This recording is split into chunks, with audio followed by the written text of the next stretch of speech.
of June in the year 2020, and I was packing my truck, getting ready to head away from Massachusetts before this second wave came crashing down and affected 70% of us overnight somehow magically. And I recalled that today's Thursday, and Dr. Kaufman probably has an enormous pile of questions. So, Andrew, I appreciate it. Here you are. Here we are. Have at it. Yeah, here I am. I do have a lot of questions as usual, and I won't get to them all, but I noticed that there's a lot of questions that have overlapping themes. So I thought I might just start off kind of giving a little bit of my opinion about a couple of issues that might help clear up a lot of these overlapping questions. And just real quick, for some of the people that are jumping in the comment section, the doctor is answering questions that were submitted to him last week. In the description below the video, you'll find a link that'll take you directly to Dr. Kaufman. You can ask him the question, and he'll answer it the following week, unless it's pressing, and I'm sure he can shoot you an email. So there's that. Yeah, absolutely. And that's, I have a special web address just for this, right? Yes. And just add RFB to the end of that address you just put up, /RFB, and that'll get you right to the page to submit questions for this show. Like magic. Yes, magic. Except not magic, because then people will say, Dr. Kaufman's an Illuminati magician.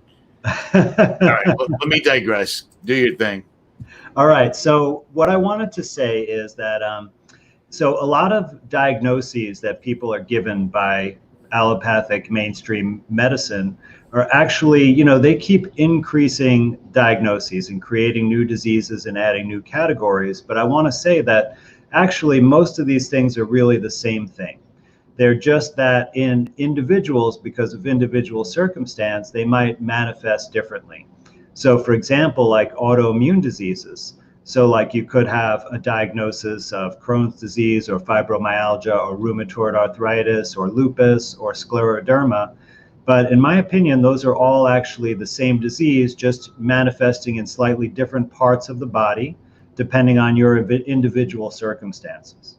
And in my view, there are really just what I would say 5 causes of illness. And the first one is malnutrition. So there's some nutrient that you're depleted in.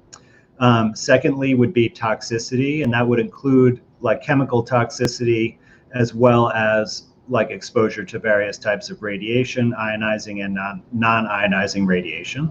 And in my experience, most people who come to me for information, they have a combination of malnutrition in certain things and toxicity from other things. Then we have psychological shock, and this often plays a part in both physical and psychological problems, and can cause a purely physical disease and can be caused purely by a physical cause like toxicity and malnutrition. Then we have trauma, like I'm talking about physical trauma, not psychological, because that will go with the psychological shock. So this is, you have an injury, a car accident, a cut, a scrape, a broken bone.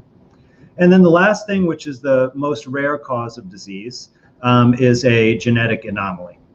And so, you might be familiar with diseases like Tay-Sachs or cystic fibrosis, and that's what's in that category. Definitely less than 1% of all illnesses, probably much lower than that. So that's the kind of framework really to cover the cause of all disease, whatever the diagnosis may be. So a lot of times when I talk about one thing and I give some information about how you might address that, it would apply to other things in that category as well. And then I want to talk just a little bit about the contagion and terrain theory type question.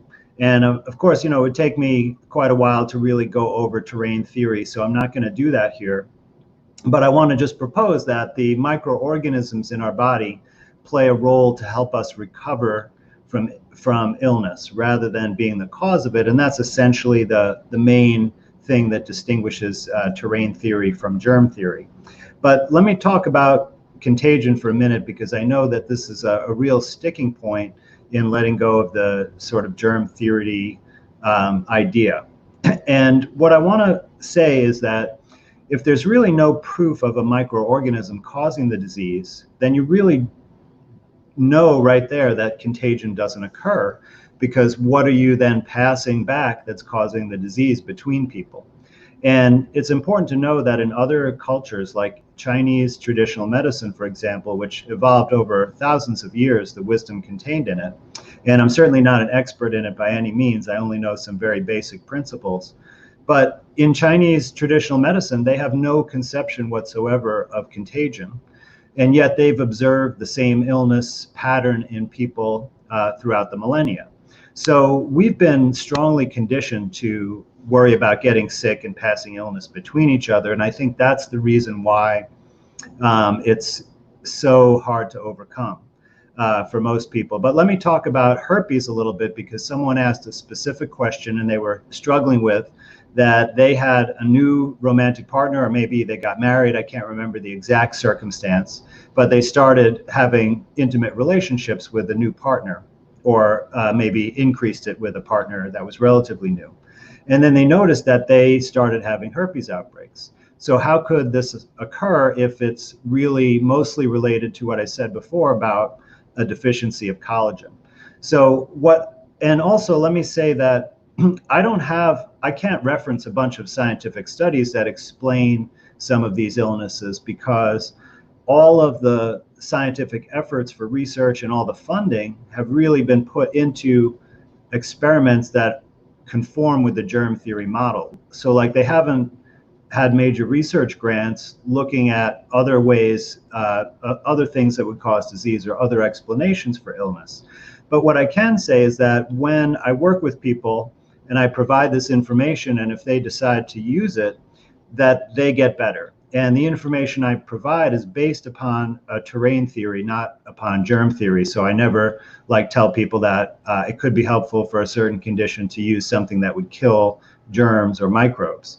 It's always has to do with modifying the terrain by providing proper nutrition or by detoxification. So I know from experience that people do get better from these things, but I can't tell you a specific experiment. However, if any of you want to be scientists and do such experiments, I would love for you to get in touch with me, and I could help you design an experiment that might show something that would help improve the knowledge base on this. So kind of a research challenge out to the audience. But in the case of the herpes, so my understanding or opinion about what the herpes outbreaks are, it's a combination of two things. So one is it's a weakness or thinning of the skin, mostly due to a collagen deficiency, because collagen is the protein framework that forms the structure of your skin. And we even know, like in mainstream cosmetics, right, that they have products that say that they'll improve your collagen and take away wrinkles and improve the quality of your skin. So we know that that's true. But the other side of it is that your body has toxins that it's trying to get rid of. And most of us don't have adequate cleansing going on all the time. Like we're relatively constipated, we don't drink enough water. So we're basically creating an environment where our body holds on to these toxins, even though it wants to get rid of them. So if you have that combination of things, your body can basically use the skin as a route to purge toxins. And this is most likely what causes most types of skin outbreaks, including acne. And so the case of like a new intimate partner, what can happen is that you're already in a state where you have excess toxins and your skin is already weak, but maybe there's not enough toxic burden to have you purge them with an outbreak like that. But then what happens is that through the sexual behavior, you cause a little bit of trauma, all right? Especially if you're like, honeymooners and you're really going at it. And so these micro traumas, from just the friction and physical parts of the sexual act cause an increase in the blood flow to that area. And perhaps there has to be some healing taking place, maybe like small blood vessels are broken, right? Just like happens when you bang on a drum with your hands. And so your body can inadvertently then bring the toxins to that area that's now injured and weakened further. And you could basically express them right out of that weakened area.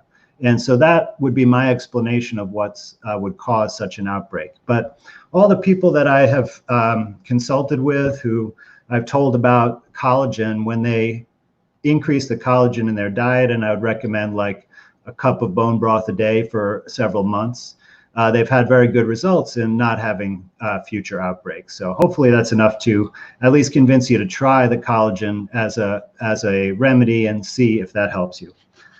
And so before I get to the questions, which I'm excited to start off with, I just want to remind everyone that what I'm saying here is not medical advice. There's no doctor-patient relationship. This is simply information and my opinion about these things.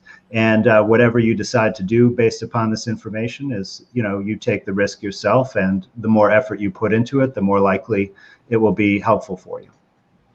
We got a lot of people listening from all over the world. It's amazing. Austria, fantastic. Austria, the UK, New Zealand, etc. So this is pretty good. You're reaching them, Doc. That's fantastic, and I hope everyone understands my accent and everything. So, all right. You don't have an accent, dude. You don't have an accent. Well, I do. Give you an accent. If you're from Poland, I do. Oh, yeah, I guess that's true. All right. I digress. Have at it.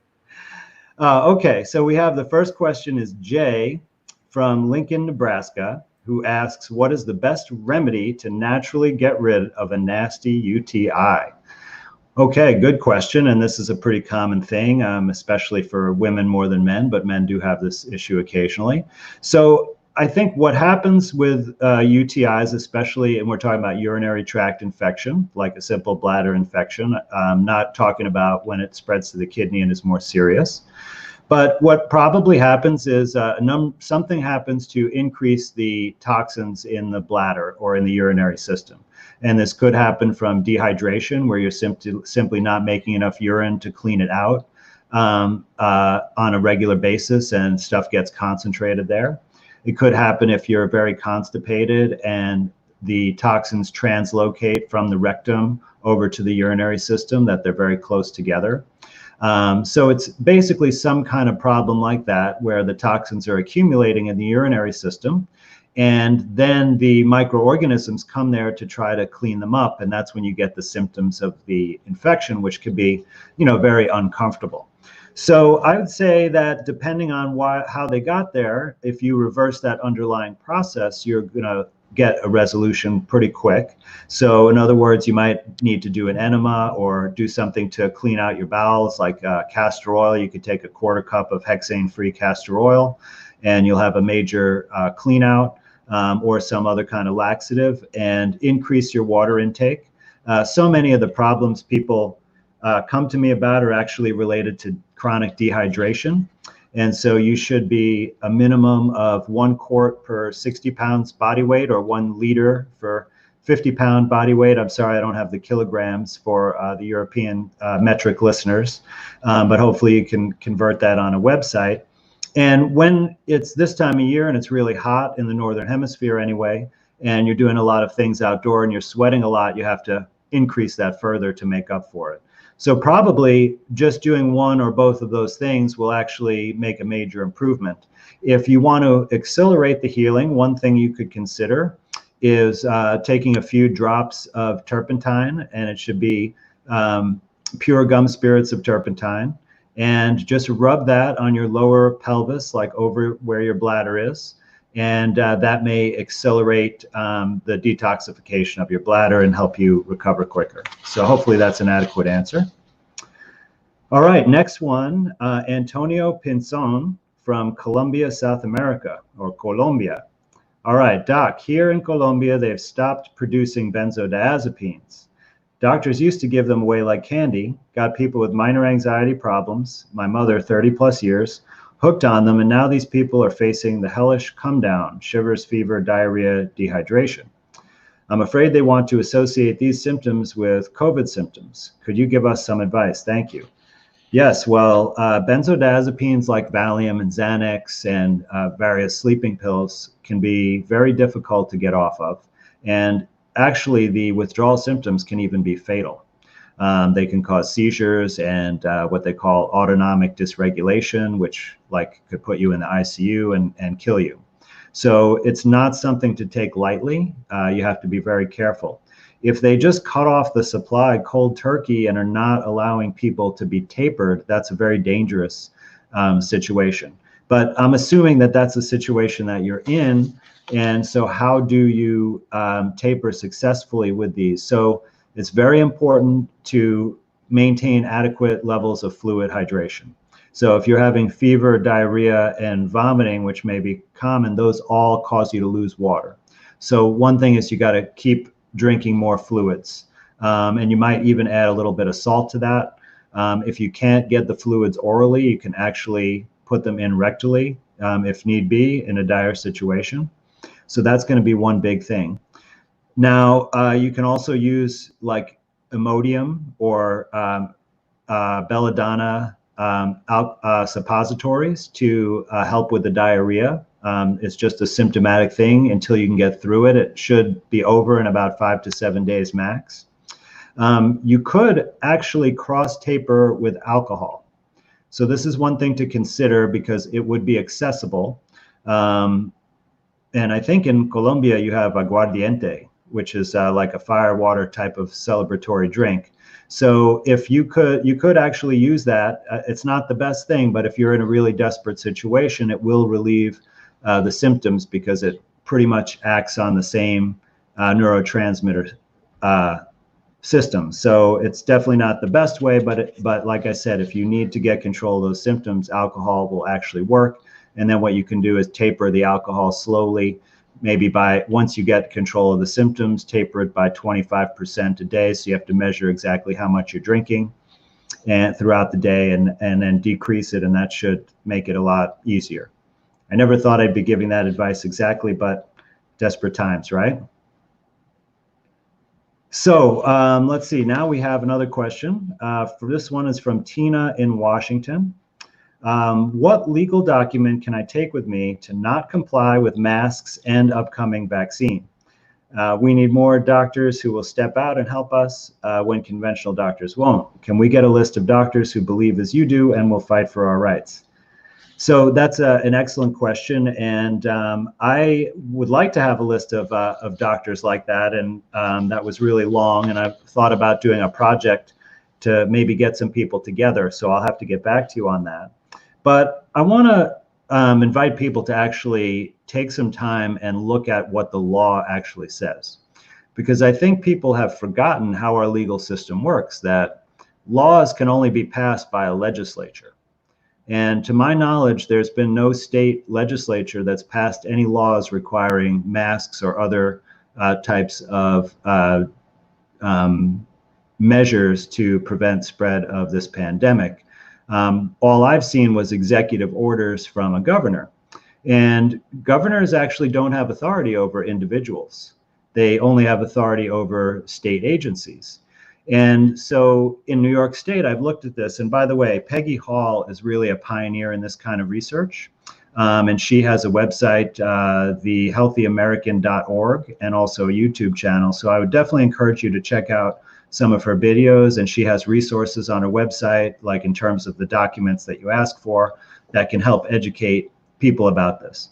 But when I looked this up in New York State, what I found is that, yes, there were executive orders from the governor. And then I went to the health department website for the state. And they actually had a couple of different web pages, which were titled something like guidance, right, which means recommendation. And they referenced the executive order, and basically they were telling you how to interpret the executive order for the citizens, because the health department can regulate private individuals, right, because they're the ones who carry out like the vaccine mandates for school, for example. And what they said, and this is true in other states as well, and most likely in your state, is essentially this is just a recommendation. And they put specific examples that exempt you from it. And in New York State, even though publicly when you listen to Governor Cuomo talk about it, he talks as if it's the law, it's not.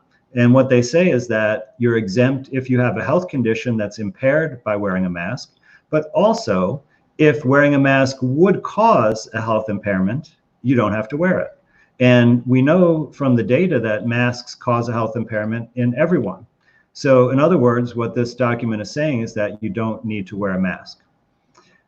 They have another guidance for employees, because there's a separate mandate for employees who deal with the public.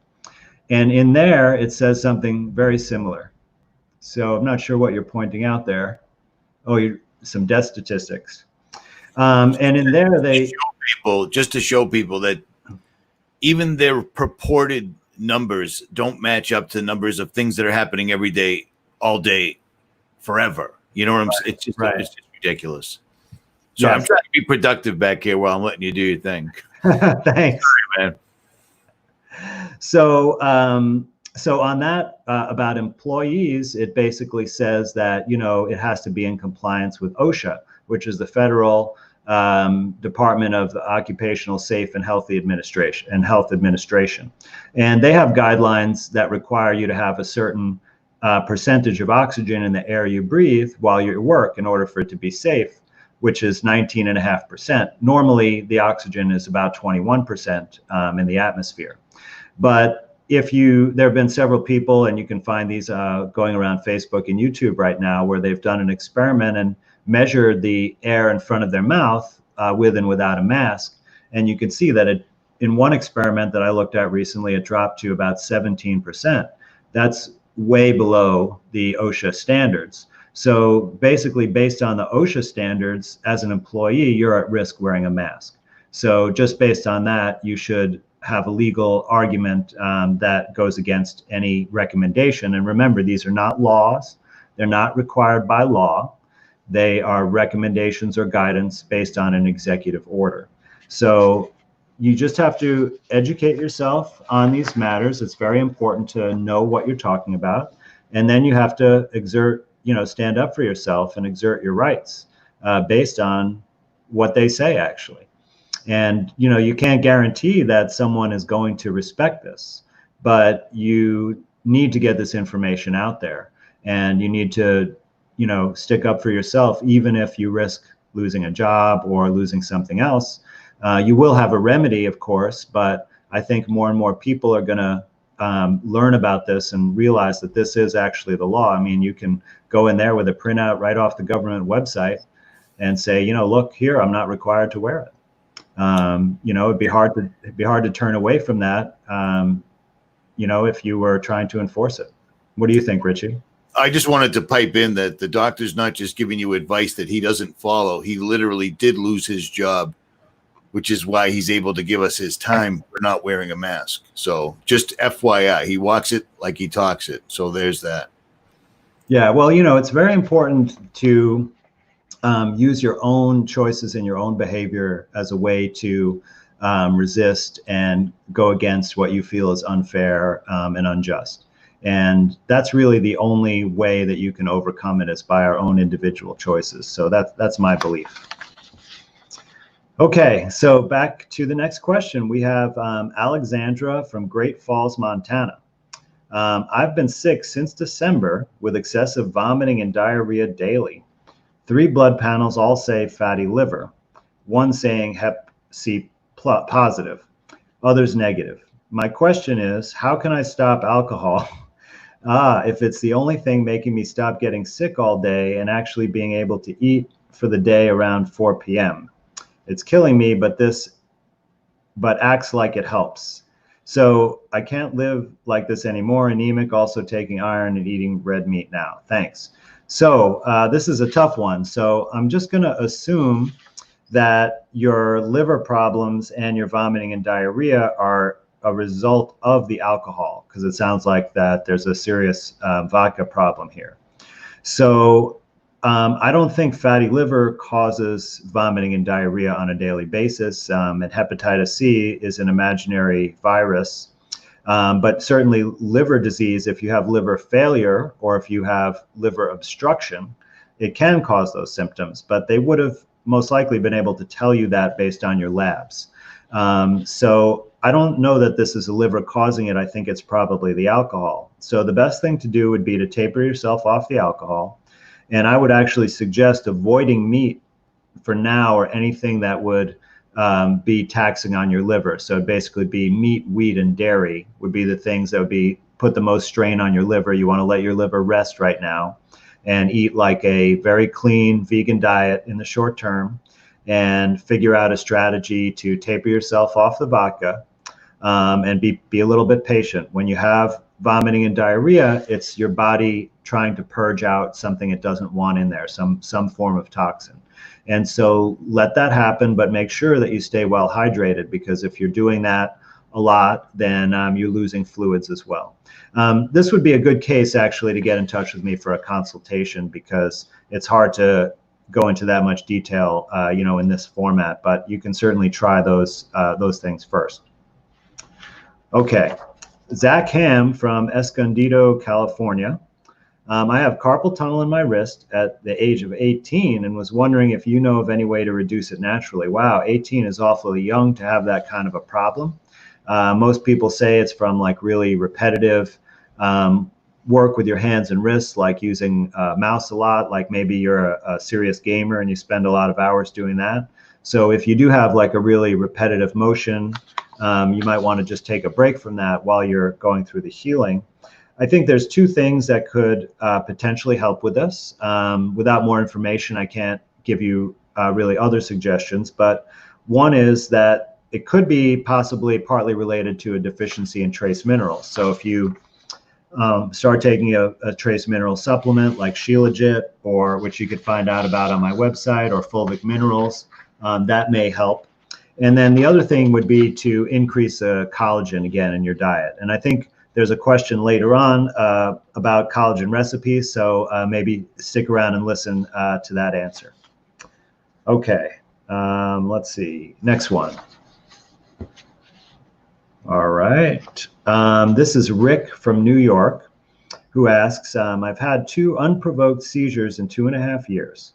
Neurologist recommends meds even after all my tests came back normal, MRI, EEG, CT, labs. What do you recommend? Meditate, hydrate, better sleep, supplements. So, okay, seizures, 2 seizures in 2.5 years. That's kind of interesting and very sporadic.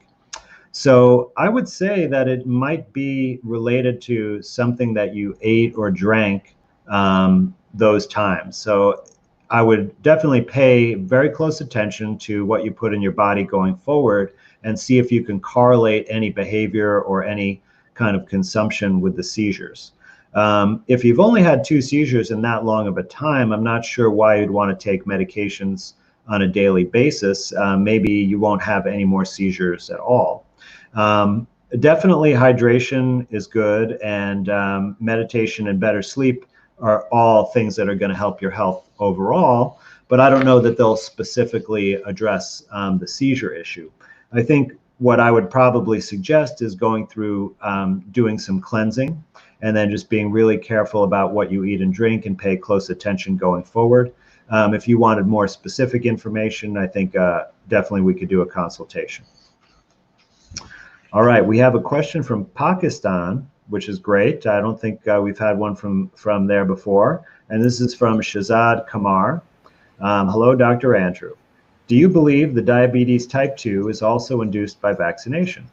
The reason asking this is my grandparents' 7 brothers and sisters lived in a healthy life averaging 90 years, but from my parents' side, again, 6 brothers and sisters got all this type 2 except one never vaccinated.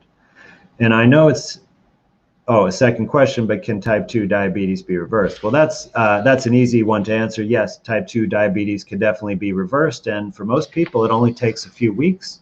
So please consider a consultation, anyone who wants to work on their type 2 diabetes. It will be not as difficult as you think. But is it caused by vaccination? So a very interesting question. I think diet is a major factor for type 2 diabetes, but it's not the only factor. I think that there's some processed chemicals or perhaps glyphosate in the food that is also related to this.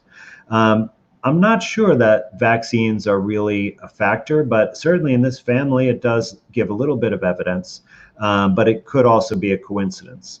I have not found that people need to do any metal detoxification to cure themselves of diabetes. So that would be one indication, because most of the illnesses that are caused by vaccines seem to be related to metal toxicity, either mercury or more likely aluminum. And that one doesn't seem to be an issue. So I'd say that I think that it's less likely that vaccines are an issue for that particular illness. Now, for type 1 diabetes, that may be a different answer, but we'll get to that another time. All right, next question from David Cassidy. from Peabody, Mass. That's not too far from you, Richie, is it? That would be Peabody. Peabody. Sorry, I said it wrong. Peabody. I knew that. I just did it too fast. It's Worcester, Massachusetts, not Worcester, and it's Peabody. So there you go. All right. So from Peabody, Mass. Dear Dr. Kaufman, what is the Kaufman's secret family recipe for bone broth? Since the idea keeps coming up, I imagine braising with bone in would do the trick, but I'm curious how you do it. So best regards, David Cassidy. So good question. And I do definitely have developed some recipes to fit with some of the dietary changes that I often talk about. So for a regular bone broth, like what I do is I just use, I get soup bones from a cow, and then I add 1 to 2 marrow bones, depending on how big they are. And basically it's almost as many as I could fit in my crock pot. I don't braise it first in the oven like some people recommend. I tried it both ways. I didn't find it to be a significant difference. You do add a little bit of vinegar to the water. I forget the amount, but you could easily look up a recipe, and that helps decalcify the bones to let the collagen come out more readily. And then you put a few vegetables in there for flavoring, and definitely 1 to 2 bay leaves, which help with any parasites that are in there. And then I do it in the pressure cooker for the maximum time setting. I can't remember if it's 4 or 6 hours on my pressure cooker.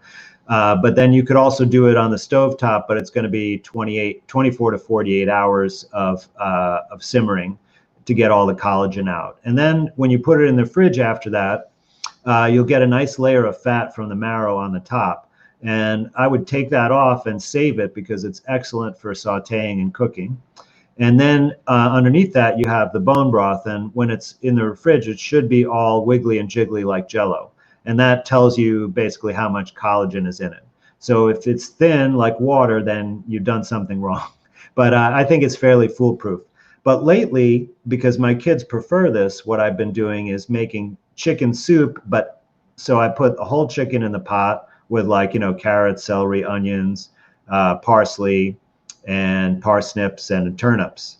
And then I add 6 to 8 chicken feet in addition to the whole chicken with the neck. And that is just 40 minutes in the pressure cooker. So it's much quicker.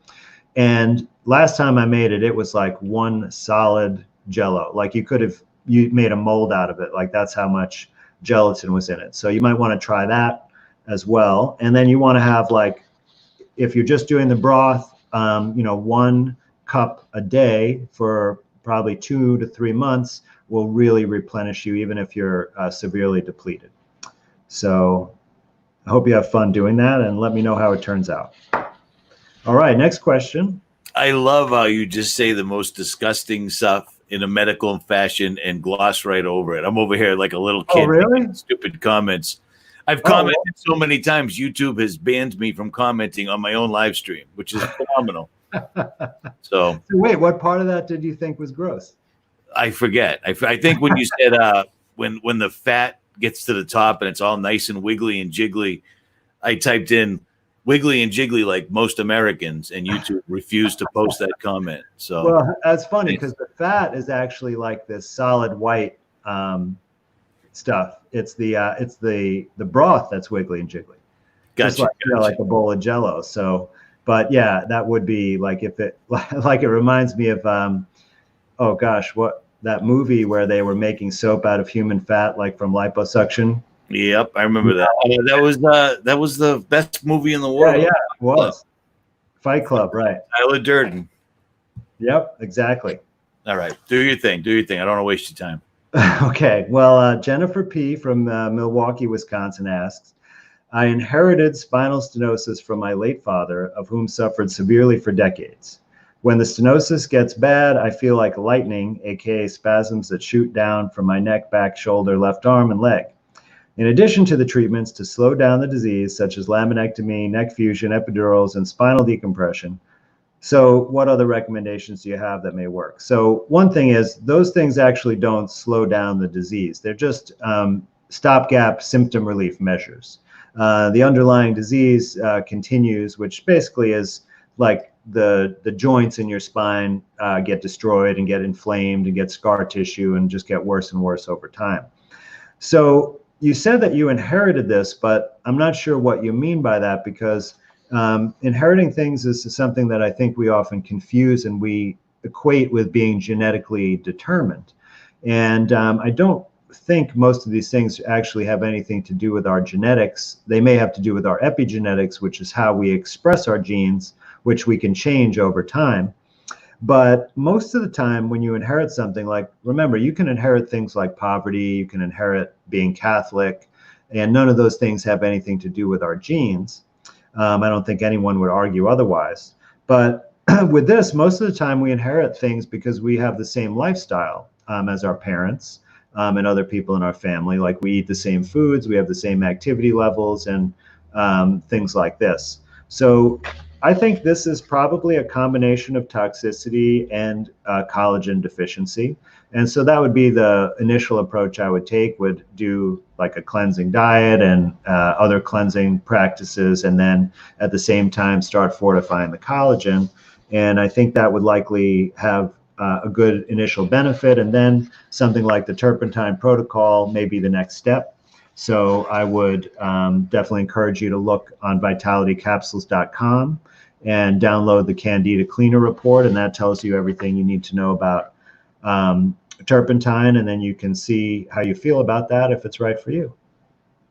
All right, great. So I see sometimes people are putting up repeat questions, like someone just posted, Richie, how do I get off Suboxone? And I definitely talked about that either last week or the week before. So it was last week and the week before, actually. 2 Pretty weeks. common question. Good. So like, I would encourage people to go back and look at the older Q&A shows, and if your question was answered already, then maybe you have another question and you can get 2 answers out of me. So double your benefit. There you go.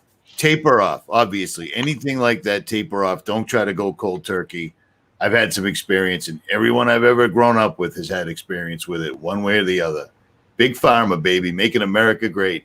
Yeah, it can be a tough one.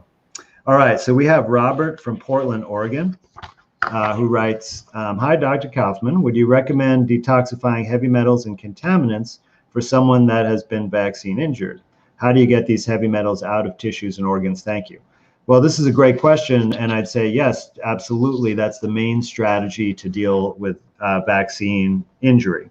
So if you were going to go that route, I want to tell you that it's very challenging. Metals are the hardest thing to detox out of the body, and it's going to take some time.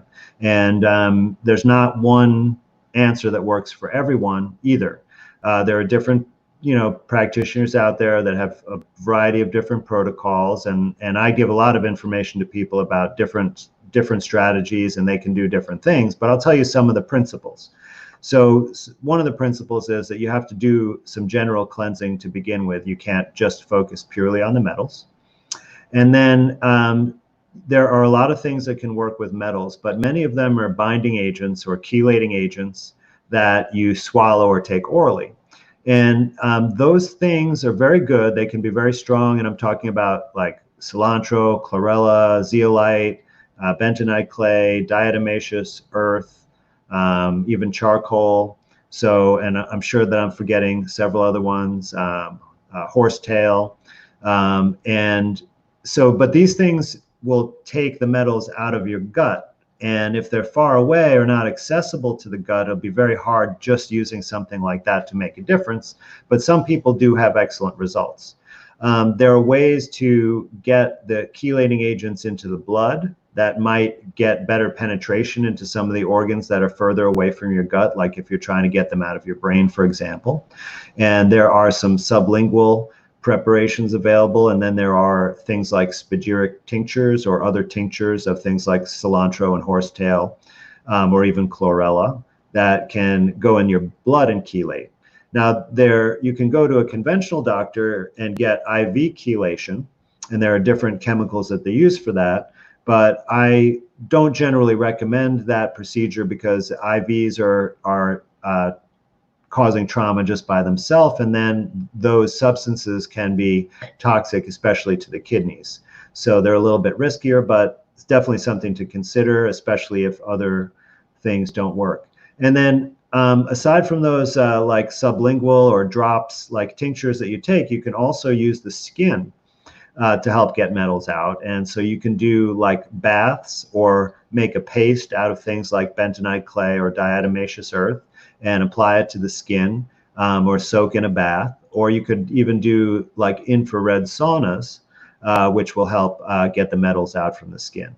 But I just want to remind you that it's not a quick process, and it's something that you need to make sort of a longer term commitment. I'm talking about like maybe up to a year, depending on how serious it is.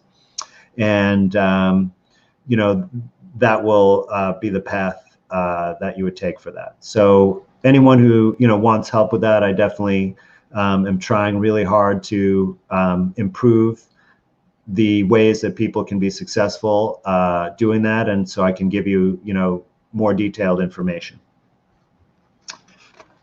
All right, Mad Mama from upstate South Carolina.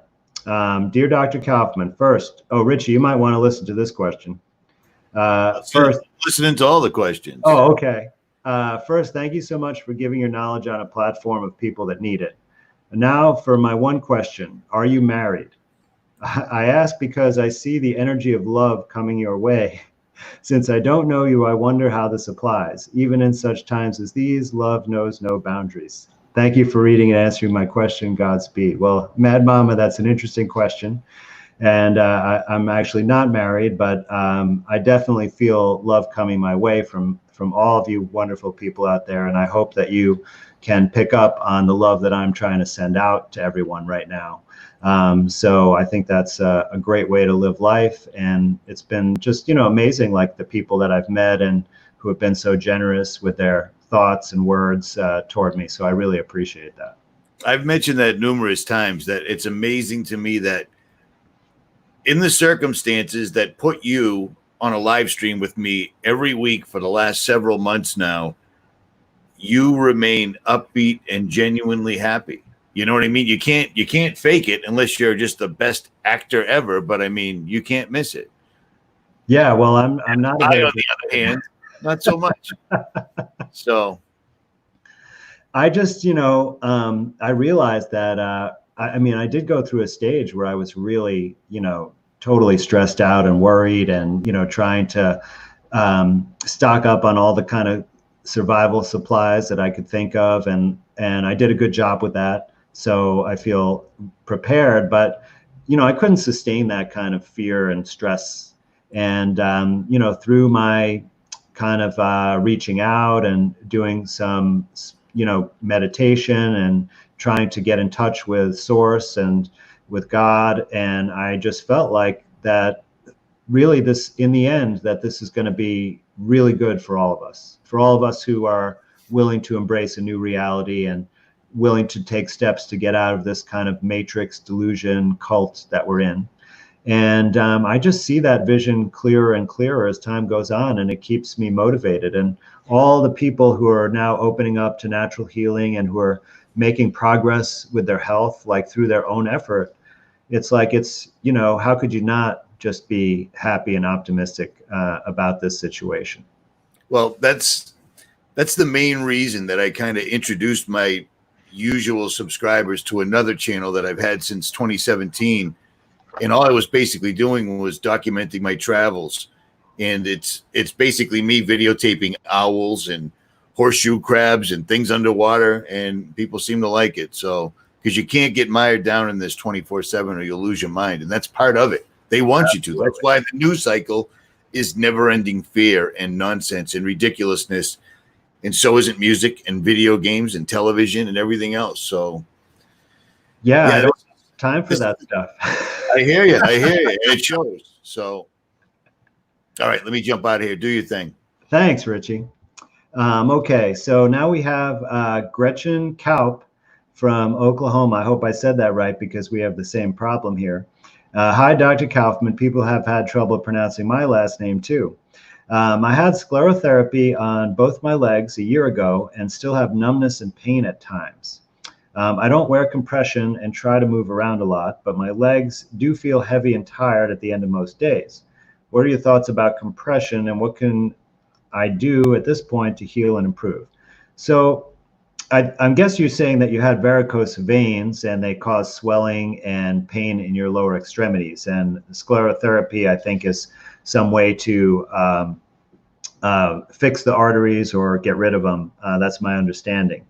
But I think that this is basically peripheral vascular disease, in my opinion, which is where you have toxic sludge that's built up in your blood vessels, in this case in your veins, but it's probably there in your arteries too. And the reason why you have symptoms in your lower extremities, like your feet and lower legs, is because it's the furthest away from your heart. So it's the hardest to get new blood supply, and it's got the furthest to push the blood back up so it can be reoxygenated. And what happens is that the veins don't squeeze the blood like the arteries can, and there's no pump pushing the blood. So it basically, the blood moves mostly by your own motion. So when you walk and the muscles in your legs contract, they squeeze the blood a little bit back towards the heart. And in the veins, there are all these valves. And so basically, like, the blood goes up a couple of inches and then past a valve, and then the valve is one way, so it closes and doesn't let the blood go back down, and it inches its way back towards the heart as you keep moving around and using those muscles. And when there gets like the toxic sludge buildup in there and it causes inflammation and plaques and such, it can disrupt those valves from working properly and dilate the vessels. And that's what the varicose veins are. And then, of course, it can't very easily get those fluids back, and they leach out into the tissues and cause the swelling. So I would say what you need to do is probably increase your hydration. Don't take the diuretics that will dehydrate you and make the problem worse over time. So you might have a little bit more swelling in the beginning, and using compression temporarily to relieve the symptoms, I think is quite okay, and it's not going to be harmful, but it's not going to reverse the underlying condition. So I think you need to do some cleansing, increase your hydration. You can take things like cayenne pepper, which increases the circulation to your extremities. That might help a little bit with relieving the symptoms. And all of those options together, so some cleansing and increased hydration over time, will probably help quite a bit. There's more things that you can do topically and more detail, but I think you need to do a consultation to get more of those. Just take me too long to describe it for here. But a lot of people have this issue, and they kind of, doctors usually say it's part of getting old, but really this could be something that you can make a lot of progress with. Okay, so we have Sean from Ericsdale, Manitoba, Canada. Hello, Dr. Kaufman. Have tinnitus in my left ear. Any treatments you'd recommend? Thanks. Yeah, so tinnitus is ringing in the ears, and this can be a real bear to live with, like really can torture you. And there are many different causes. A lot of them are toxins. Like, this is a very common component of like Gulf War syndrome, for example. And so toxicity is probably the number one thing. It could be related to metals even. So I think you'd have to try some different cleansing approaches to see how they work, and then look closely at your diet and clean it up, get rid of any processed foods. But it also could occur from trace mineral deficiency. So that's a simple thing to replace. You'd have to give it a little patience, like give it at least a month to see if you start getting some improvement. But something like Shilajit, which you can learn about on my website, or fulvic minerals, fulvic acid, I would definitely recommend starting with that. It's pretty easy to do, and we're all deficient in trace minerals, and that alone may, in time, solve the problem. So definitely worth a try. All right, we have another Canadian here. We have Megan Cedarberg from Toronto, Ontario, not too far from me, actually. I was diagnosed with endometriosis. Due to pain and menstrual cycles lasting for months at a time, I was put on Visan.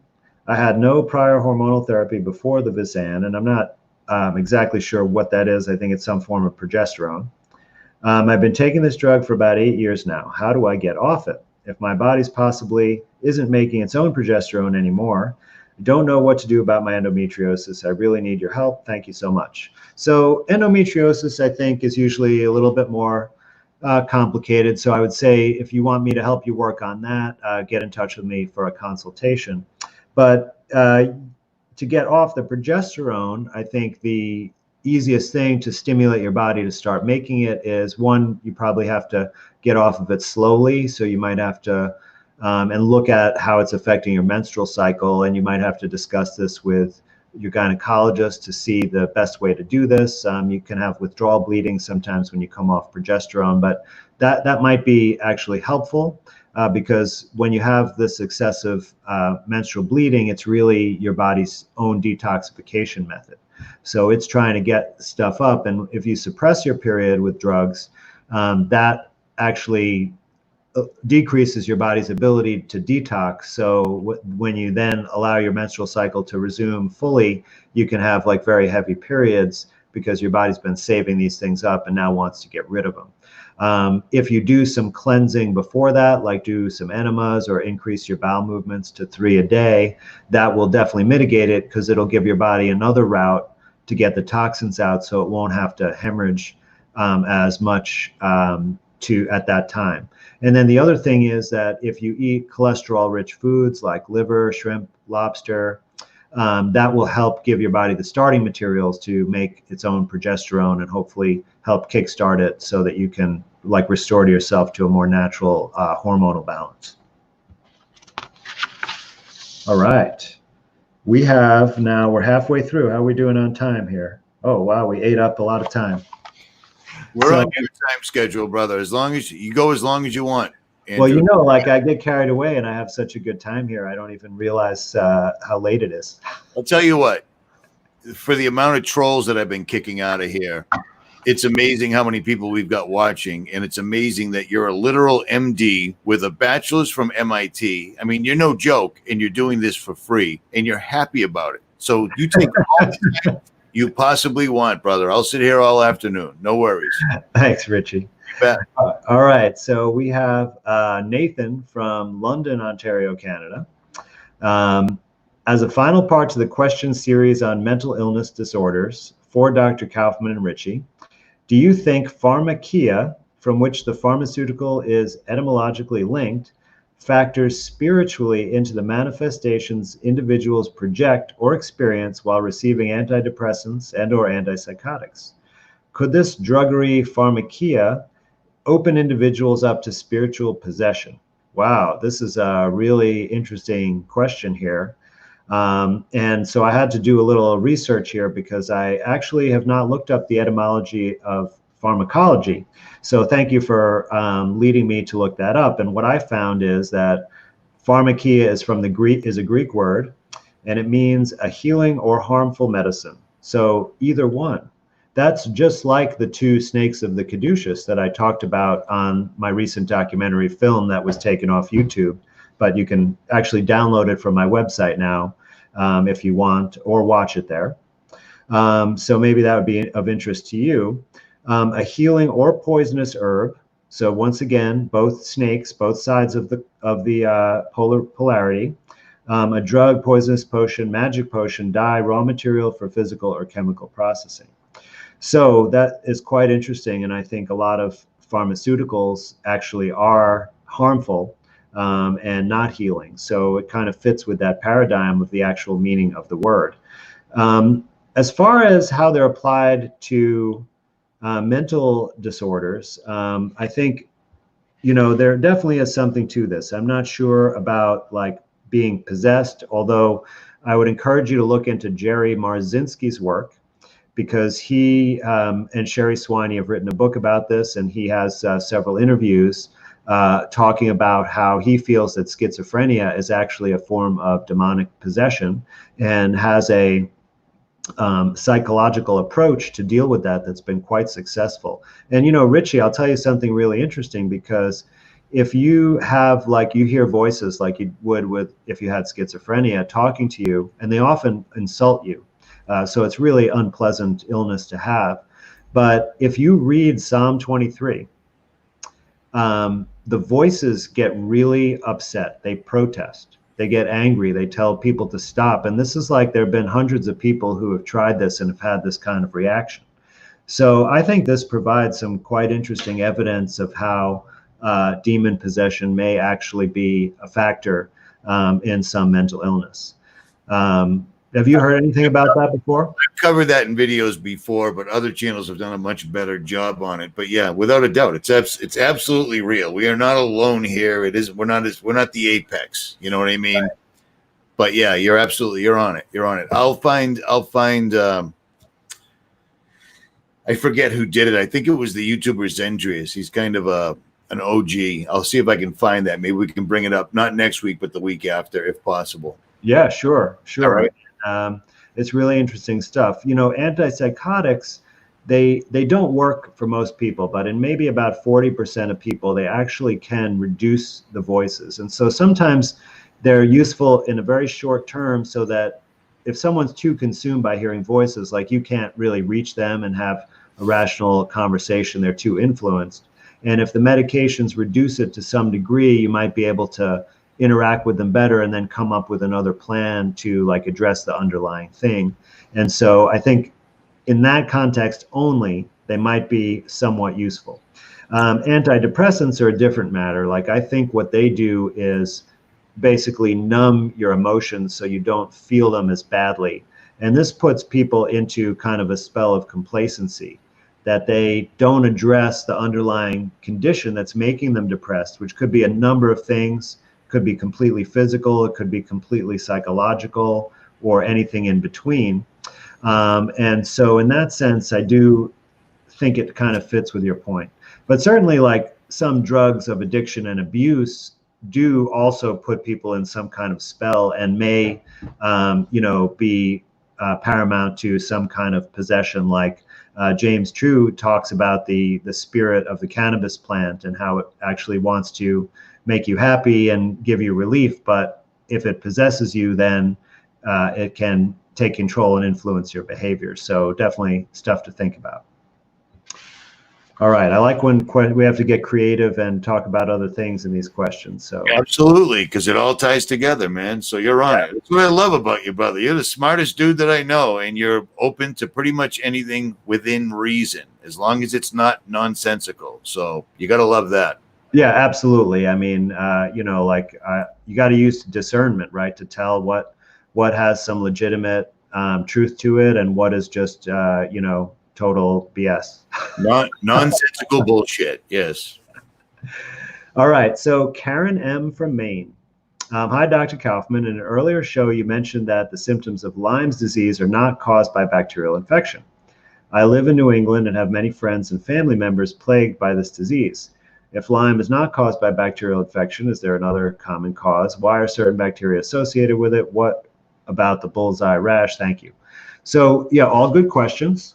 And the bullseye rash is something that most doctors, like certainly myself and other doctors that have talked about this, is only something we saw in a textbook, never saw one in an actual person.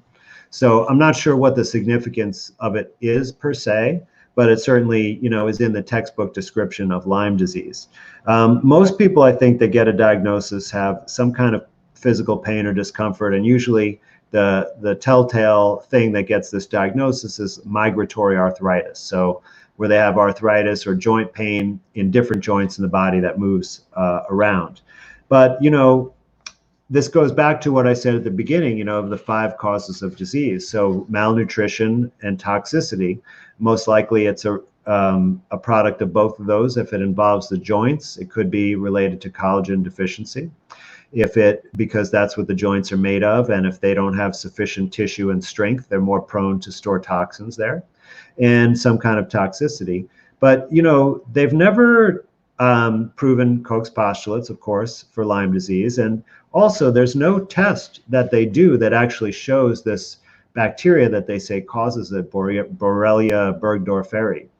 And they just have these antibody tests, and they're very hard to interpret, and they're non-specific, and I don't think they mean much. But, with other bacterial, what they say bacterial infections, usually they can just culture the bacteria out of the sick part of your body, right? Like they can do this with tuberculosis, with pneumonia, with urinary tract infections, etc. So why if it was caused by this bacteria, it seemed like it wouldn't be that hard to culture it out of people with this disease, but they say they can't do that, or there's not even like a regular test for it. And then the other thing that Dr. Jennifer Daniels told me about, and she does a show on this on her archive, that if you look at the area where these deer ticks are that supposedly spread this bacteria, and then you look at where the cases of Lyme disease are, they don't match up. So there's a lot of doubt about that. And I think it's mostly toxicity. And, the unfortunate thing about Lyme disease is because the diagnosis is so uncertain, because these antibody tests, even among mainstream doctors, are known to be unreliable, that basically a lot of doctors have been exploiting this diagnosis. So like they'll call almost any undiagnosed problem Lyme disease, even serious things like ALS. There was someone in North Carolina that used to do this when I worked at the ALS clinic. We got a lot of patients from that doctor. And then the reason is because they can make a lot of money by putting catheters in and giving you IV antibiotics in their office. That's makes the same kind of money as oncologists make giving chemotherapy. So it's very tempting to exploit for some doctors, and I would just really caution people to be aware of that kind of exploitation.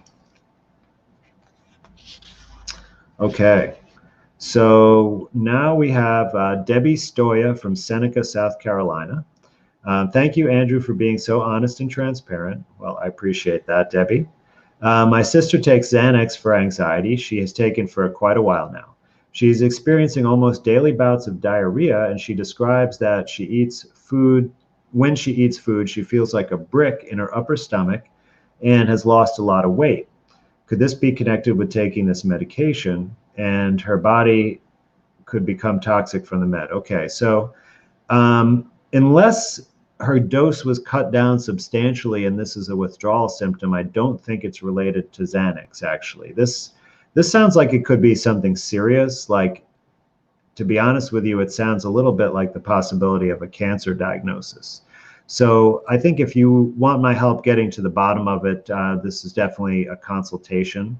If your sister is used to going, to regular doctors, and she probably is if she's taking Xanax, then she might want to go get a more thorough evaluation, because anytime that you have a lot of weight loss without a clear explanation and these kind of symptoms, it definitely could indicate something serious, like possibly even cancer. So definitely don't wait on that. Make sure she gets evaluated by somebody who can assess it appropriately. All right, Aaron McClintock from Sydney, Australia. In 2015, I suddenly was plagued by psoriasis in the nail, scalp, and the hand joints as psoriatic arthritis. Interesting. So I would want to know first, like, what happened to precede that. If it was a sudden onset, was there an acute illness? Was there an injury? Or something like that might have preceded it. After learning the steroid medication would cause liver and kidney damage, it causes a lot more than that, by the way, I went down the eating to beat disease route and take natural supplements. Although I have made a considerable change in 5 years, I'm still suffering. I wonder if you have had any successful treatments. Well, yeah, so there's a number of things that might be difficult to do to treat this just by changing your diet, although I'm glad that you made a lot of progress there. And I think probably what you did is you eliminated some of the things that were contributing to it in terms of the toxicity. Sometimes with this situation, there could be metals involved, and metal detox may be something that might help. Or there could be also parasites parasites are like opportunistic, and they're similar to other microorganisms in a way, and some of them are bacteria and yeast. But they also try to basically clean up the excess toxins. And when the toxin burden is so high, then they get overpopulated, and then they start to cause symptoms themselves. So sometimes that can be a thing when you can get major relief from just dietary changes, but as soon as you go off the diet and eat something different, you get a major relapse. That's usually a sign of parasites. So if that's what was happening, I think that looking into parasite cleanses like the turpentine protocol would most likely be helpful. All right, we're getting there. We've got another 2 pages to go. Do your thing, brother. You're all good, man. You're all good. All right. We have Russell from Tacoma, Washington, who says, hello, thanks for your great information. My question, do probiotics work? I've never been able to figure this out on my own. What is the best method you recommend for getting healthy gut bacteria? Thanks. So yeah, this is something that I think causes a lot of confusion. And I think a lot of sort of alternative and natural health websites and practitioners often recommend probiotics. And we do a lot of things to our body that harms our own bacteria or microflora. And one of the biggest ones is eating food that's not organic, because those herbicides in there basically are toxic for our bacteria. And so it damages the populations and changes the percentage of the right ones, and makes the other ones maybe become more aggressive or change how they behave because they're in a hostile environment, right? Like imagine if you're in a hostile environment, right? It makes you irritable and ornery and maybe reactive and things like that. So it'd be similar to our microbes. So you want to make sure that you're creating a good environment so that the microbes can thrive. And you're like eating a bunch of, fruits and vegetables with fiber, which is what many of them live off of, and that you keep out those toxins so that they can grow back. Usually you don't need to take probiotics to reestablish it, because they actually come from your own body as well as coming from outside your body. But usually in time, your body can replenish them appropriately. But if you're in a situation like where you have like C. diff, like Richie, have you ever heard of C. diff? I have. So it's a pretty nasty thing. It even, has a significant mortality rate, and it pretty much is caused by giving powerful antibiotics. And what happens is that it kills so much of the bacteria in your colon that this one species, Clostridium difficile, which is C. diff is abbreviation for, it becomes more aggressive, like I described, and kind of grows and takes over, and it forms these pseudomembranes, like basically like a biofilm kind of sheet inside the gut. It causes massive diarrhea, and it's really nasty to get rid of. And it, like I said, it can actually kill you. So like one of the most promising or most beneficial treatments for that is actually a fecal transplant, just to gross you out again. But what that really is you're not wanting the feces, you're wanting all of the microbes from a healthy colon to go into your colon. Oh, so gross. I know, it's so weird, but it actually cures people from this. So that's one way in an extreme situation. But another way that's not so severe, like if you took antibiotics for some reason and now you're having problems from it and you want to restore your gut microbes, is to make your own, or you could buy it, but best to make your own sauerkraut with organic cabbage. And then you need to make up a quick cookbook that people can download like PDF, because every solitary show you mentioned like 3 recipes, dude. Very, very multi-faceted. That's a good idea. It is. Well, I never even made my own sauerkraut, actually. But I think you just basically put water and cabbage in a jar and like leave it for a couple of weeks. It's not that hard. But once you do that, you drink the juice of it, and that has all of the natural microbes from your own environment, because you're making it in your home. So it's like whatever's in the air goes in there, and that has tons of good stuff. And if you drink like a quarter cup of that a day for a few days, that should go a long way to restoring your gut health. And if you go, by the way, overboard, you're going to get diarrhea. So if you do get diarrhea, that you've got enough, and don't do that anymore, until later on if you need it again. But it's much better to stay away from the antibiotics and eat clean food, and then you'll never really have an issue with that you'll need probiotics for. So good question, though. Okay, let's see. Now we have John McLeod from Gold Coast, Australia. Dr. Kaufman, it's great listening to all you share. My question is, I'm scheduled for a hip replacement in the next 6 months. I'm told that I'll be flooded with antibiotics and perhaps an influenza vaccine. How can I avoid or mitigate these toxins that I've recently become aware of because of Yourself and What Really Makes You Ill by Dawn Lester and David Parker. No choices under the Australian health scheme. Well, I want to remind people that What Makes You Ill is actually an excellent book and definitely something you should consider reading if you haven't checked it out. But no choices. Yeah, I don't think you'll be able to find a surgeon that will do a hip replacement that will not make you take antibiotics, because they feel that that's one of the biggest risks. If you get contamination into the prosthetic joint, that it's going to fail.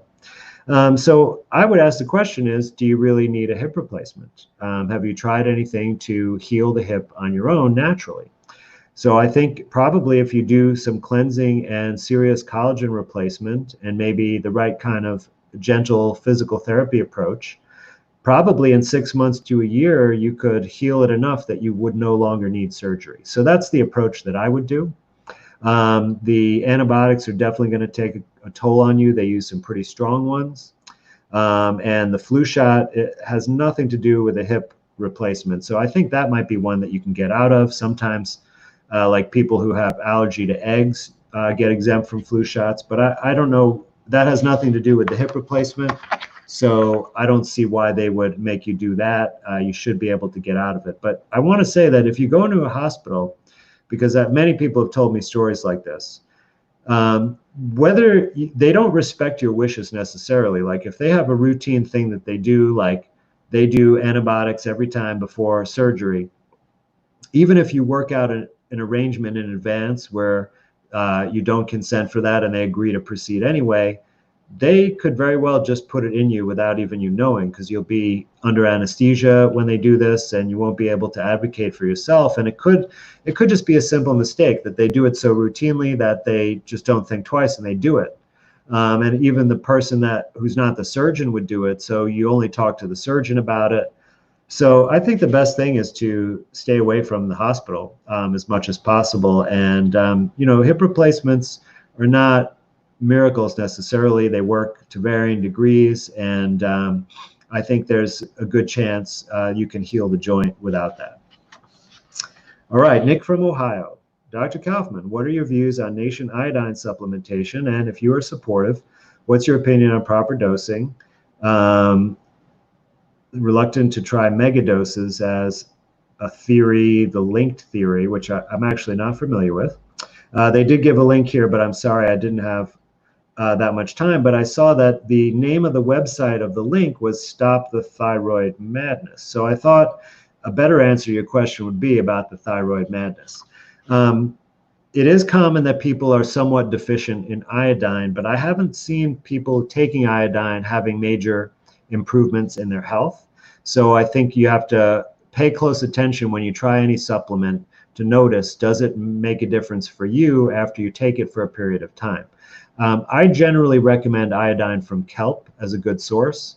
And, mostly the iodine in food is from seafood and sea products. So if you don't eat any of that, then you're more likely to be deficient. The iodine that they add to salt is not something I recommend. That's in the form of iodide. And I recommend that you have salt that's just sodium chloride, basically, and does not have any additives or adulterants. But as far as the thyroid issue, what I've seen since the synthetic version of thyroid hormone has come out on the market and been approved, that there's been a major overdiagnosis of thyroid disease. And virtually everyone that's come to me and asked me a question about this, once I talk to them a little bit or find out some more information, not one person actually had thyroid disease. What they had was a slight abnormality in their blood test that was not at the levels that even the experts in endocrinology recommend as being indicative of thyroid disease, and you should treat it. And what happens is these people get this misdiagnosis and then they get put on Synthroid usually, and then they're told they have to take this for the rest of their life. So because, doctors are taught that your thyroid hormone is necessary for survival, and if your thyroid can't make enough, that you need to take it in the form of a pill forever, otherwise you can't sustain life. So it'd be very unlikely that any other doctor would question this. They would just, say, yeah, keep taking your thyroid hormone. But if your TSH was not above 10 on your original testing, then you don't have thyroid disease. So you might want to rethink this and relook at it. But if you did have thyroid disease from malnutrition, which is really rare in the United States, but it's possible, then taking some iodine and selenium would restore your thyroid function. So it's definitely, if you think you really have a problem with your thyroid, that's something that would be very good. And you can certainly try taking some iodine supplementation and see if it improves your health. All right, so I think let's just do a couple more questions here. Okay, here's a good one. So this is something that I know a lot of people are confused about, and I have a different opinion. So this is Nathaniel Slenica from Colorado Springs. Sorry if I didn't say that right. I was wondering if you would share more about what you know about alkaline water. My parents have a Kangen water machine that makes 9.5 pH alkaline water, and I'm wondering if I should drink it. It also makes 7.0. So I think that alkaline water can be quite harmful. And I think that this whole thing is confusing to people because let's just review acid-base chemistry. So alkaline means base and acidic means acid, and a pH of 7.0 is neutral, and that's what water usually is. But there's different kinds of water and different way water can be repaired. So it can actually range from, like, I think distilled water may be under 7, like around 6.5 or something. And like you said, this alkaline water can make it 9.5. So in different parts of your body, there's different pH values or ranges that are optimal for the right kind of chemistry that goes on there. And in your stomach, it actually needs to be highly acidic environment. And your stomach makes acid, it's hydrochloric acid, and that serves several different functions, but two of them are, one is that it helps neutralize and keep parasites from causing harm because they can't survive that acidic pH. So if you have alkaline water, it increases your risk of parasite infestation. And I work with some clients who have had real problems with that. And then the other aspect is that it is digestion, that the acid breaks down proteins especially, and it's necessary for good digestion. So if it's not acidic enough, you won't be able to fully digest your food, and this can cause problems. And it also causes the stomach to try to make more acid to compensate, and then it can sort of burn itself out, and then you can have not enough acid, and that can cause reflux problems and other digestive problems. So alkaline blood is what you really want, and the pH in the blood should be between 7.35 and 7.45, which is above 7. So that's alkaline. And to achieve that, you don't do it through drinking alkaline water. You can do that through deep breathing. So if you do like Wim Hof breathing, I'm sure many of you have heard of that. Wim Hof is a famous mountain climber who developed these amazing techniques to withstand crazy environmental conditions. And his kind of breathing alkalinizes the blood. If you do, like, there's a type of yoga practice called pranayama, and that's various types of breathing exercises that will be really good for that. Or simply just doing long exhalation breathing, where you breathe in for a count of 4 and out for a count of 7. And the way breathing does this is every time you exhale, you're getting rid of carbon dioxide. And when carbon dioxide is dissolved in your blood, it's what causes the acidity. It's essentially the acid. It makes carbonic acid when mixed with water. And so when you remove the CO2, then you make the blood more alkaline. And actually, this is the same mechanism actually by where wearing a mask for a period of time can cause an acidosis, or it acidifies your blood, the opposite of what you want, makes you more prone to disease. And that's because you concentrate the CO2 between your mouth and nose and the mask, and then you breathe it back in, so you can't actually fully get rid of it. And over time, this can make your blood more acidic. And I'd like to see someone actually do an experiment on that. It involves like a more invasive procedure to get your blood pH, but I think showing that would be really helpful. All right, so I'll take one more question for the week. Richie, did anything come up on the chat that was really good that I should address? Or No. For the only one that keeps coming up over and over, and it's really starting to bum me out. And I'm not saying it because they're putting it up there. It's just the fact that Suboxone. It's the number one answer. Really? All the addictions that the big pharma caused with their OxyContins, which were brutal, they still continue. And then they come out with Suboxone on the other end. For those that are asking how to get off Suboxone, we've answered that this week, last week, the week before, to the best of our ability. Taper off until you're not taking it anymore. It takes about 2 months, and it sucks, but do it. Because I gave some more a slightly different advice. But, you know, if anyone goes back and listens to that show, if you want more individualized help, like I can definitely do, we probably only need a brief consultation to give you enough information to do that safely. But it does, like Richie, you have a great point. Like it definitely requires some will. You have to want to do it because it's not going to be super pleasant, but it's definitely something you can get through. Lots of people have done it many, many times, and so you can too. But you need to, you know, make that commitment, and then there are ways to keep yourself comfortable. But it's still not going to be pleasant, but you don't have to suffer like you would if you just tried it on your old cold turkey. So please, you know, look at the past shows and then get in touch with me for more specific information. So here's a last question from Jay King in Lincoln, Nebraska. In my research, I'm finding out that vitamin C is an amazing antioxidant and something to fight free radicals. That's very, very true. Good research there, Jay. How important is ascorbic acid and how often should we take it? I know everyone needs to find their own loose stool limit, but what are your thoughts? So yeah, so you bring up some good points. So ascorbic acid, or sodium ascorbate, is the chemical name for vitamin C. And I generally recommend that you take the powder form of it. It would be better if you could take it from a natural food source, but what I find is that it's very hard to get any appreciable amount from a natural source, like when you look at how many milligrams is in the pills that use that. So what you can do is get the powder, and if you get organic powder or get it from someone like Clive DeCarl, like it won't be GMO made.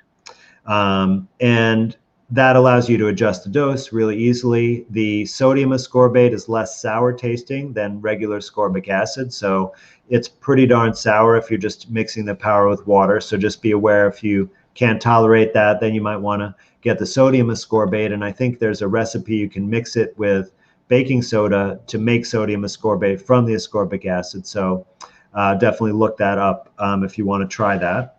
But I don't recommend that you take vitamin C on a daily basis, generally speaking.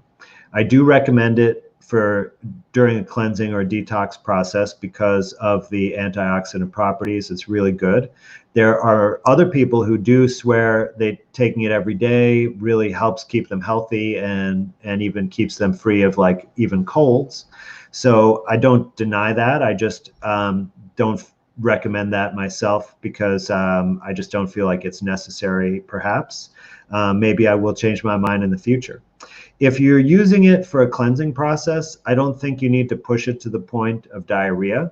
I think if you take about 3 grams for an average size adult, if you're bigger than average, maybe 4 or up to 5 grams a day, I think that's plenty to get the detox effect.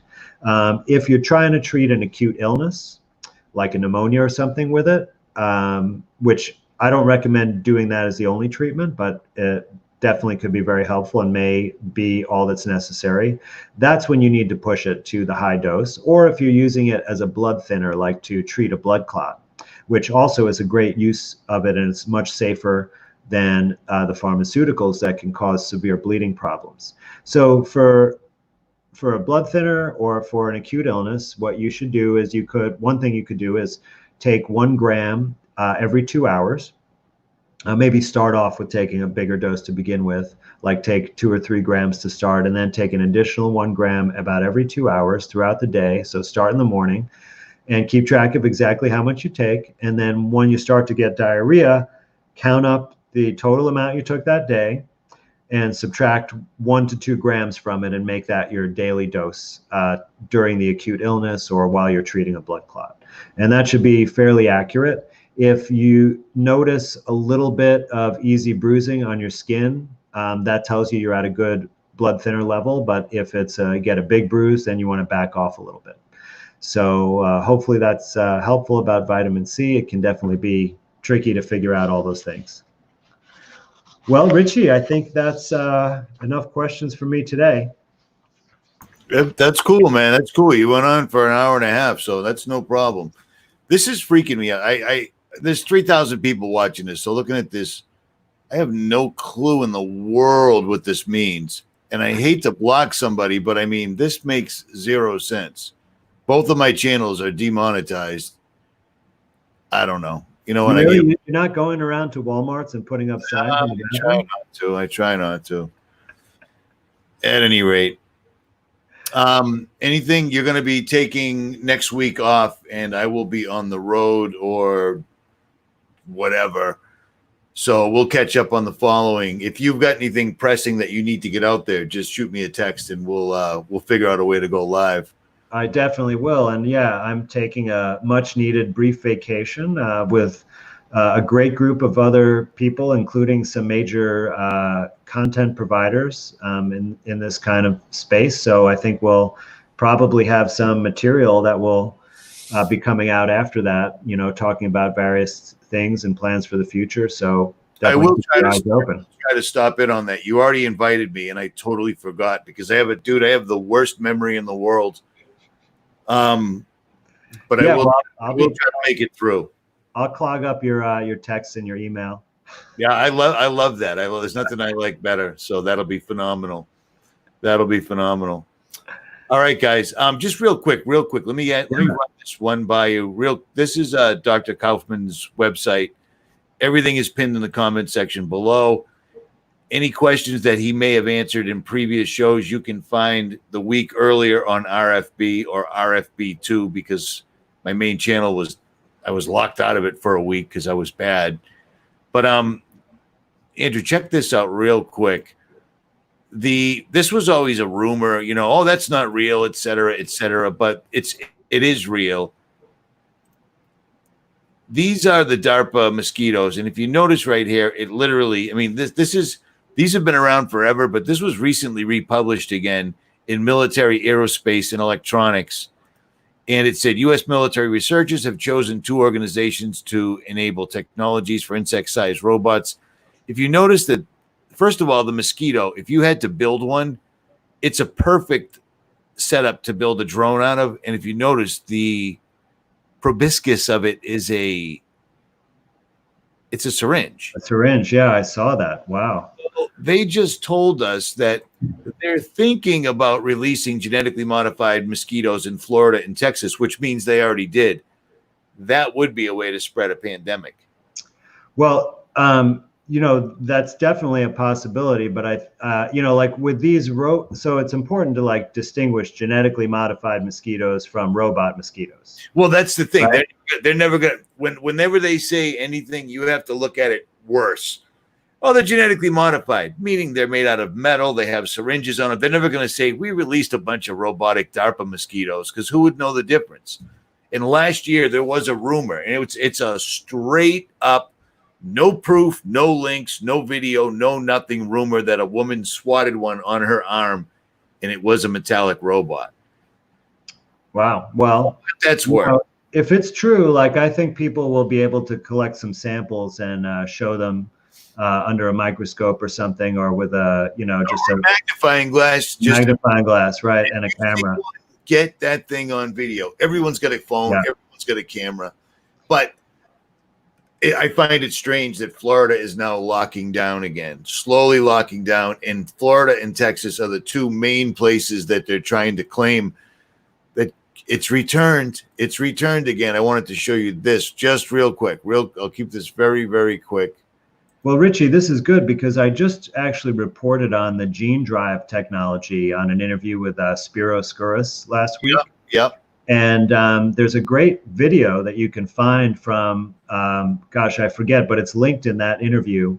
and we showed it during it, and it shows how you can use gene drive to genetically modify mosquitoes, but pass it on to all the offspring and basically spread the modified gene in the whole population. Spiro's good, but he's always like a year behind the rest of us. We've been showing that for years. That's no. I brought that on to without talk a doubt, real thing. How it could be applied to the vaccine, the DNA vaccine technology. Everything in dark brown is where they're showing, like today they're saying that it jumped 170%. Well, first of all, mathematically, that's not even accurate. You know what I mean? But the brown is where it's all coming back again. What are they saying exactly increased? Are they saying cases? Cases, yes. So case is just defined as a positive test. So if they just increase the testing, they can increase the cases, right? But that's not a meaningful statistic. All right. I think someone's been knocking at my door for like the last 20 minutes. This is ridiculous. I live in a madhouse, man. That's why I always leave. Well, maybe it's a Jehovah's Witness. Oh, maybe spreading the good word. Yeah. All right, guys. Richie from Boston, Dr. Andrew Kaufman. Everything you need to submit questions for him for the next time we go live is going to be pinned in the comment section. His information, as well as his website and our previous live streams, will be pinned in the comment section. Andrew, again, I really appreciate your time. It's amazing that somebody with the credentials that you have does this absolutely for free. There's no monetary gain here whatsoever at all. So that's phenomenal, man. Well, Richie, I feel blessed that you invited me on to do this. And you should. I really appreciate it. I'm so grateful. It's all good, brother. All right, guys. Richie from Boston, Dr. Andrew Kaufman, and we are out.